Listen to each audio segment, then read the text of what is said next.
दोस्तों, चाहे मर जाना, लेकिन अपने घर की 5 चीजें कभी किसी को मत देना। अगर आप इन्हें इस्तेमाल करते हैं, फिर भी अपनी यह चीज कभी किसी को मत देना। इससे आपकी मृत्यु भी हो सकती है। आप बर्बाद हो सकते हैं। सामने वाला आपको कष्ट दे सकता है, चाहे मौत ही क्यों ना आ जाए। आप यह चीज घर में ही संभाल कर रखें।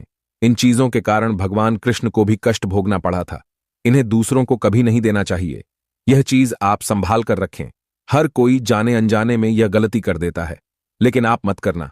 वीडियो आज का बहुत ही सुंदर है, अंत तक जरूर देखें और सच्चे दिल से कमेंट बॉक्स में लिखें हर हर महादेव, ओम नमः शिवाय। एक लाइक जरूर करें। दोस्तों, आप किसी खास मौके पर अपने रिश्तेदारों और दोस्तों को उपहार देते हैं, पर कई बार हम लोग इस उलझन में होते हैं कि ऐसी कौन सी वस्तु उपहार में दी जाए कि लेने वाला भी खुश हो जाए और देने वाला भी खुश हो जाए। इस चक्कर में पड़कर हम ऐसे उपहारों का चुनाव कर लेते हैं जो गिफ्ट लेने वाले की पसंद के साथ साथ उसके लिए उपयोगी भी हो।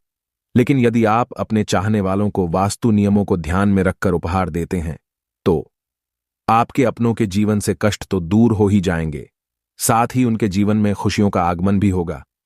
दोस्तों, वास्तु ने अपने वैज्ञानिक आधार पर कुछ वस्तुओं को गिफ्ट देने के लिए काफी अच्छा माना है, लेकिन कुछ वस्तुएं ऐसी भी हैं जिन्हें गिफ्ट में कभी नहीं देना चाहिए।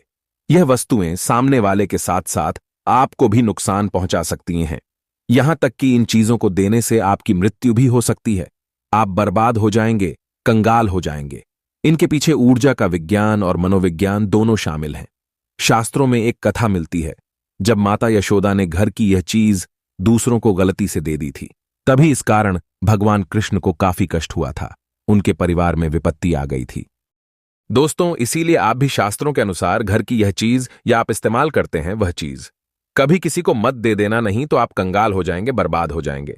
आपकी मृत्यु भी हो सकती है। आइए जानते हैं आखिर वह कौन कौन सी चीज हैं जिन्हें हमेशा संभाल कर रखना चाहिए और किसी को नहीं देना चाहिए। आइए सुनते हैं गुरुजी क्या कहते हैं इस संबंध में। दोस्तों, पुराणों में एक कथा मिलती है, जब माता यशोदा ने घर की साफ सफाई करते समय भगवान कृष्ण का जो मुकुट पर लगा मोरपंख था, वह सफाई के दौरान घर से बाहर कर दिया था। और तब उसी दिन भगवान कृष्ण को सर्प का दोष सताने लगा था, क्योंकि भगवान कृष्ण को काल सर्प दोष था। और जब यह बात नंद महाराज को पता चली, तो उन्होंने वह मोरपंख दोबारा से श्री कृष्ण के मुकुट पर लगा दिया।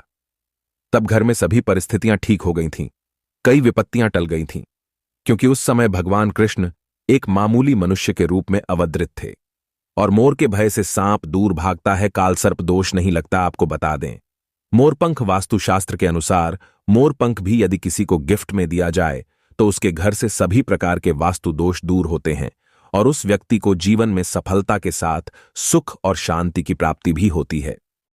लेकिन यदि आपका वह मोरपंख आपके लिए प्रिय है, आपके लिए लकी साबित है, तो आप गलती से भी उसे मत देना। आप चाहे तो बाजार से लाकर मोरपंख दे सकते हैं, पर अपने घर का मोरपंख कभी किसी को नहीं देना चाहिए। नहीं तो आपके घर में घोर विपत्ति आ सकती है। आप कंगाल हो जाएंगे, बर्बाद हो जाएंगे। मोरपंख में भगवान कृष्ण का वास होता है, शक्ति का वास होता है, देवी देवताओं का वास होता है। इसीलिए मोरपंख अपने पूजा घर में आप रख सकते हैं, कमरे में रख सकते हैं, लॉकर रूम में रख सकते हैं। बहुत ही शुभ माना जाता है। दोस्तों, रुमाल और पेन वास्तु के अनुसार रुमाल और पेन भी किसी को गिफ्ट नहीं करना चाहिए। इससे लेने और देने वाले पर नकारात्मक प्रभाव पड़ता है। अगर आप अपने काम से जुड़ी कोई वस्तु उपहार में देते हैं, तो आपको अपने व्यापार में नुकसान झेलना पड़ सकता है। जैसे मान लीजिए, यदि आप सरकारी नौकरी कर रहे हैं तो वह आपकी छूट सकती है। यदि आपका कोई गोदाम है, दुकान है, बहुत बड़ा व्यापार आदि चल रहा है, तो वह आपका टूट सकता है, यानी मंदा हो सकता है, व्यापार को नजर लग सकती है। इसीलिए सोच विचार करके ही पेन और रुमाल देना चाहिए। पेन से हम तकदीर लिखते हैं और तकदीर बनाते हैं। रुमाल हमारे शरीर से जुड़ा होता है, इसीलिए सोच विचार जरूर करें। दोस्तों, भगवान की मूर्ति देना नुकसानदायक हो सकता है। भगवान की प्रतिमा, त्योहार हो या कोई शुभ अवसर, हम भगवान की प्रतिमा या पेंटिंग देना सही मानते हैं, जबकि यह गलत है। वास्तु विज्ञान के अनुसार भगवान की मूर्तियां यदि घर में हों तो उन्हें स्थापित करने से लेकर उनकी देखभाल करने के सभी नियमों का पालन किया जाना अनिवार्य है। यदि कोई व्यक्ति ऐसा न करे तो इसका उस पर और उसके परिवार पर नकारात्मक प्रभाव होता है। हाँ, आप ऐसे व्यक्ति को भगवान से संबंधित कोई उपहार जैसे लड्डू गोपाल, गणेश जी या राधा कृष्ण की युगल तस्वीर अवश्य दे सकते हैं। जो इनका सम्मान के साथ ध्यान रख सके।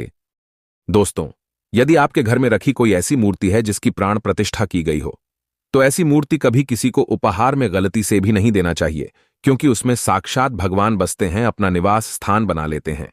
जिस मूर्ति की यदि एक बार प्राण प्रतिष्ठा हो जाए तो उसकी पूजा अगर आप नहीं कर पाते हैं तो आपको घोर पाप लगेगा।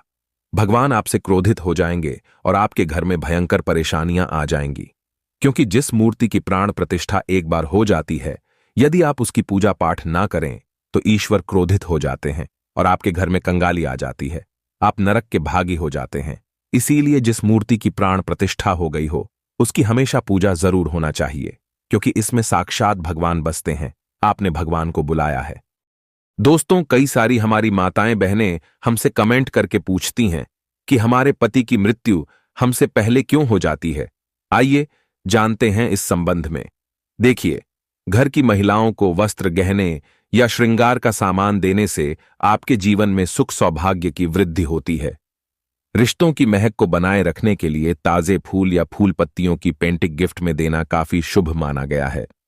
फेंगशुई के अनुसार पियोनिया के फूल शुभ होते हैं। इनके फूल उपहार में लेने या देने वाले दोनों के परिवार में सौभाग्य बढ़ता है। दोस्तों, लेकिन बात यहां पर आती है कि शादीशुदा महिलाओं को क्या वह ऐसी चीज है जो कभी नहीं देना चाहिए, जिससे कि उनके पति की मृत्यु निकट भविष्य में जल्दी ना हो। देखिए, शादीशुदा महिलाओं को अपना इस्तेमाल किया हुआ सिंदूर, माथे की बिंदिया, पैरों की पायल, बालों की कंघी या कोई भी 16 श्रृंगार तथा विशेष रूप से अपना मंगलसूत्र कभी किसी पराई स्त्री को या किसी भी व्यक्ति को नहीं देना चाहिए, क्योंकि इसमें साक्षात आपके प्राणनाथ पतिदेव की उम्र का राज होता है, मृत्यु का राज होता है। इन सभी वस्तुओं में ही उनके प्राण बसते हैं। इसीलिए चाहे कुछ भी हो जाए, इन्हें अपने से दूर तब तक मत करना जब तक आपके प्राण नहीं चले जाएं। दोस्तों, विधि का विधान तो यही कहता है कि सर्व सुख संपन्न मंगलकारी वही नारी मानी जाती है जो पति के आत्मसमर्पण हेतु जीवन व्यतीत करे।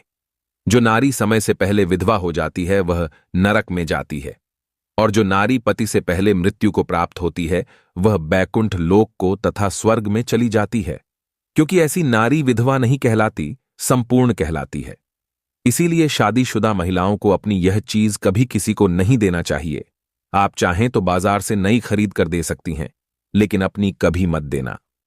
दोस्तों, धारदार वस्तुएं, धातु की धारदार वस्तुएं जैसे कैंची, चाकू, तलवार या कोई ज्वलनशील पदार्थ भी उपहार स्वरूप नहीं देना चाहिए। ऐसा करने से आपस के रिश्ते खराब हो सकते हैं, राहु केतु क्रोधित हो सकते हैं, उसके जीवन में शनि की कूर दृष्टि पड़ सकती है, नवग्रह आपके बिगड़ सकते हैं। आप चाहें तो यह चीज चुपचाप लाकर घर में रख देना, लेकिन उपहार के तौर में यह चीज तभी दी जाती है जब आप सामने वाले की बलि देना चाहते हैं या उसको मारना चाहते हैं। उसकी मृत्यु का कारण यदि आपको बनना है, तभी ही धारदार चीज उपहार में देना। यदि आप उसका भला चाहते हैं तो इन चीजों को कभी नहीं देना चाहिए। धारदार चीज प्यार का प्रतीक नहीं, अपितु नफरत का संचार करती है, नफरत का प्रतीक मानी जाती है। इसीलिए इन चीजों को यदि देना ही चाहते हैं तो घर में चुपचाप लाकर रख देना, लेकिन उपहार में चाहे मर जाना, पर कभी मत देना। दोस्तों, लाफिंग बुद्धा। अगर आप किसी व्यक्ति को लाफिंग बुद्धा उपहार में देते हैं तो उसके जीवन में खुशियां हमेशा ही बढ़ती रहेंगी। वास्तुशास्त्र के अनुसार लाफिंग बुद्धा को घर में रखना अत्यंत ही शुभ माना गया है, लेकिन अपने घर का कभी मत देना। आप बाहर से खरीदकर उपहार में दे सकते हैं। इससे सामने वाले की जिंदगी संवर जाती है, वह करोड़पति हो जाता है, उसका बिजनेस बहुत तेजी से बढ़ता है, जैसे मानो उड़ता हुआ पक्षी। दोस्तों, पानी से जुड़ी हुई चीजें। पानी से जुड़ी हुई चीजें जैसे एक्वेरियम, झरना, कछुआ आदि भी गिफ्ट में देने से आप अपने सौभाग्य को दूसरे को दे रहे हैं। ऐसी चीजें देने से आपको आर्थिक परेशानियों का सामना करना पड़ सकता है। मछली और कछुआ सौभाग्य का प्रतीक माने जाते हैं। इन्हें हमेशा घर में ही संभाल कर रखें, कभी किसी दूसरे को नहीं देना चाहिए, इससे घर में बरकत आती है। दोस्तों, उपहार में क्या देना होता है शुभ? 7 घोड़ों की तस्वीर को वास्तुशास्त्र के अनुसार उपहार में देना अत्यंत ही शुभ माना जाता है। 7 घोड़ों को सूर्य का प्रतीक माना जाता है। ऐसी तस्वीर को घर में रखने से घर के मुखिया की आय के स्रोत बढ़ने लगते हैं और घर में सुख और समृद्धि का वास भी होता है। दोस्तों, ज्योतिष और वास्तु दोनों में चांदी को बहुत मंगलकारी माना गया है। इसलिए यदि आप किसी को चांदी की कोई भी वस्तु भेंट देते हैं तो उस व्यक्ति की समृद्धि में विकास तो होगा ही, साथ ही उसे स्वास्थ्य लाभ भी होगा। मिट्टी से बनी चीजें। वास्तु के अनुसार मिट्टी से बनी कोई भी वस्तु यदि आप किसी अवसर पर उपहार में देते हैं तो उस व्यक्ति को जीवन में सभी कामों में सफलता प्राप्त होगी और साथ ही उस व्यक्ति के जीवन में सुख और शांति का भी वास होगा। अगर आप माता लक्ष्मी को अपने घर पर बुलाना चाहते हैं तो कमेंट बॉक्स में लिखें, माता लक्ष्मी आपका स्वागत है। हमारे घर में एक लाइक जरूर करें। धन्यवाद।